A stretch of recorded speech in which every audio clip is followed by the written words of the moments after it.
FIIs की बात करेंगे, एफएनओ की बात करेंगे और निफ्टी बैंक में आपकी रणनीति क्या होनी चाहिए ये भी समझेंगे। डिम्पी हमारे साथ जुड़ गए हैं स्टूडियो में। Dimpy, good morning. इन सारी चीजों की बात करने से पहले आपसे जरा पूछेंगे, कितने खुश हैं आप ये 45 शेयर जो एफएनओ में आ रहे हैं? देखिए संख्या बढ़ रही है इन 45 शेयरों के साथ में, और आप ये देखिए एक सॉर्ट ऑफ अ रिप्लेसमेंट है। जो ऑप्शंस के ट्रेड निकाले गए हैं बाहर, वो जो बैंक निफ्टी का ट्रेड अब आपके पास बंद होगा, वो आप देखिए ओवरऑल मार्केट्स के हर तरीके से चाहिए होता है। अब अगर आप लिमिटेड ट्रैक कर देंगे तो फिर बाजार में एफ एंड ओ मार्केट डल हो जाएगा, जो कि आपको पता है कि वर्ल्ड का सबसे बड़ा मार्केट है डेरिवेटिव मार्केट्स इंडिया का। अब उसमें ऑप्शंस का ट्रेड जो सबसे ज़्यादा वॉल्यूम लेके आता रहा वो ख़त्म हो रहा है 20 तारीख से। ऑप्शंस बैंक निफ्टी का तो हमने गुड बाय टाटा भी कर दिया, सिर्फ निफ्टी की ऑप्शंस रहेंगी और वहाँ पे सिर्फ सेंसेक्स का रहेगा और एक ट्रेड रहेगा। ठीक, अब आपके पास थोड़ा वॉल्यूम श्रिंक हो जाता है। एक्सचेंजेस की भी चिंता थी, सबकी चिंता थी कि भाई डेरिवेटिव मार्केट्स की मर्यादा को तो मेंटेन रखा जाए।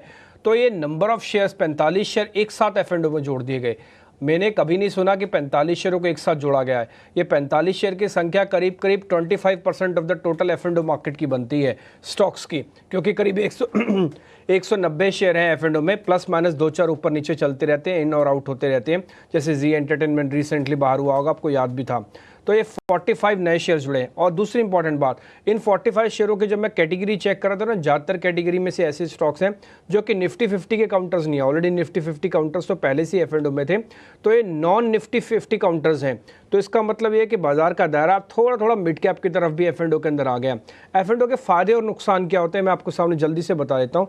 किसी भी शेयर का एफ एंड ओ में आने से उसके क्या, उसकी पार्टिसिपेशन बढ़ जाती है। इंस्टीट्यूशनल उसके अंदर ट्रेड लेने लगते हैं, क्योंकि उसके अंदर आपको सिर्फ 10 से 20%, 30% मैक्स आपको मार्जिन देना पड़ता है, पोजीशंस को होल्ड कर सकते हैं। फिर लॉट्स में आता है, फिर इजीली आप ट्रेड कर सकते हैं उसको, आप उसकी होल्डिंग कैपेसिटी कर सकते हैं, हेज कर सकते हैं, फ्यूचर है तो ऑप्शंस भी ले सकते हैं। तो बहुत सारे रास्ते खुल जाते हैं। नुकसान क्या होता है? नुकसान ये होता है कि उसके अंदर फिर सर्किट फिल्टर्स हट जाते हैं।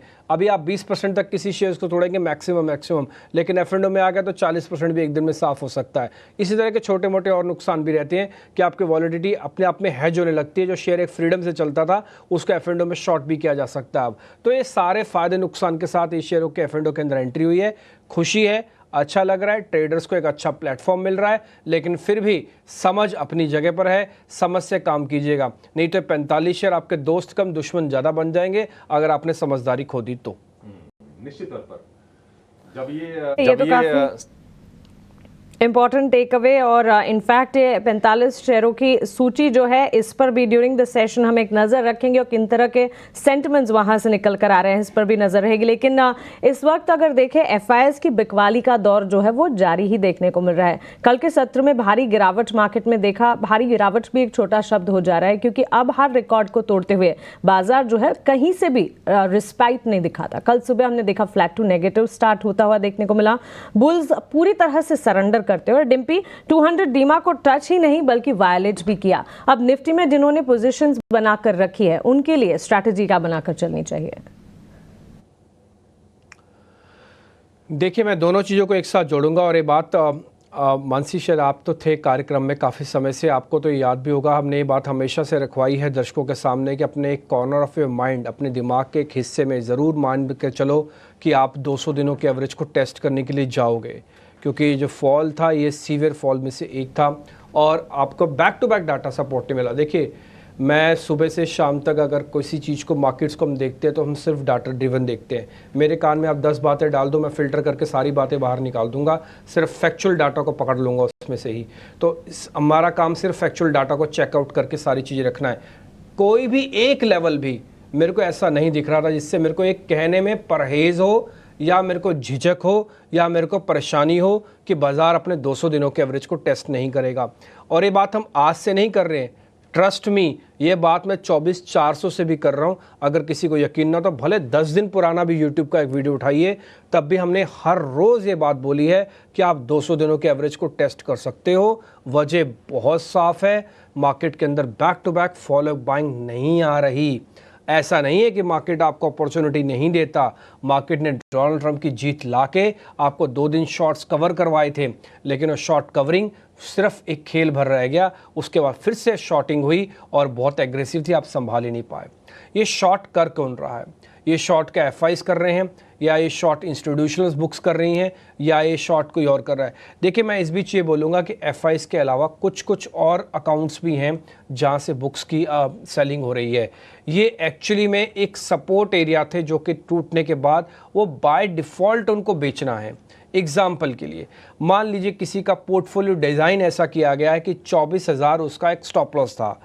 अब वो चाह कर भी अपने सौदों को नहीं रख सकता, क्योंकि ऑब्लिगेशन ये कहती है कि माल बेचना पड़ेगा, नहीं तो आपके पास कॉल आ जाएगी। Call in the sense credit call raise हो जाएगी, फिर आपके लिए पैनिक कॉल हो जाएगी, फिर आपको भागना पड़ेगा क्लाइंट्स के पीछे पैसा लेके आने के लिए। इसलिए सिस्टमेटिकली ट्रेड, जिसको हम सिस्टम ट्रेड कहते हैं, वो लेवल्स के ब्रेक होने के बाद रेज होता है। आपने सुना होगा बार बार मार्केट के अंदर कि ये लेवल टूटा तो फिर यहाँ तक आ जाएंगे, फिर और गिरावट बढ़ जाएगी। अरे भाई, वो तो और सस्ता हो रहा है, फिर भी आप उसको लेते नहीं हो। लेवल टूटने के बाद और क्यों गिर जाता है? वो इसकी वजह यही होती है कि आपके पास जो बुक्स ट्रेडिंग पे लगी होती हैं, जो सिस्टमेटिकली ट्रेड होता है, उसकी वजह से वो सारे के सारे सौदे कटते हैं और आप सोच लीजिए थोड़ा पैनिक ट्रेड के तौर पर भी कन्वर्ट हो जाता है, वो होता है। विच हमारे साथ जुड़ गए हैं, उनसे एक बार ज़रा बातचीत कर लेते हैं अमान से, और उसके बाद हम फिर निफ्टी बैंक निफ्टी पे वापस आ जाएंगे। काफ़ी देर से वो वेट कर रहे हैं। नीरव, बहुत शुक्रिया पहले तो समय देने के लिए। एक बार अपना ज़रा इंडेक्स पे अपना व्यू पॉइंट बता दीजिए आप, फिर हम वापस आपसे कुछ शेयर्स भी पता करेंगे। Good morning. Good morning Dimpy ji and Mansi ji. देखिए, निफ्टी में at this point of time दो चीजें बहुत इंपॉर्टेंट हो रही है, इंटरेस्टिंग है। फर्स्ट थिंग है कि आप डेरिवेटिव्स डेटा देख लो। डेरिवेटिव्स डेटा में जनरली जब भी सेलिंग आती है तो इंडिकेटर जरूर आता है कि नीचे आएगा, मगर इस बारी apart from cost of carry कोई ऐसा खास इंडिकेटर नहीं था जो बता रहा था कि अब यहाँ से मार्केट नीचे आएगा। 26,400 से मार्केट 23,800 के आसपास, 600-700 के आसपास आ गया है। अभी भी अगर देखें इंडिकेटर्स तो विक्स अभी भी 15, कल ही 15 के ऊपर गया जस्ट, पर 11 to 15 के रेंज में रहा है, which is quite comfortable. PCR has been, around that one odd levels. In fact, 0.7 के नीचे भी चले गया था कल। फिर भी हम देख रहे हैं कि सेलिंग जारी है। ओपन इंटरेस्ट जिसके कारण से निफ्टी जनरली हाई, अगर ओपन इंटरेस्ट रहता है तो उसमें लिक्विडेशन आता है जिसके कारण से सेलिंग आती है।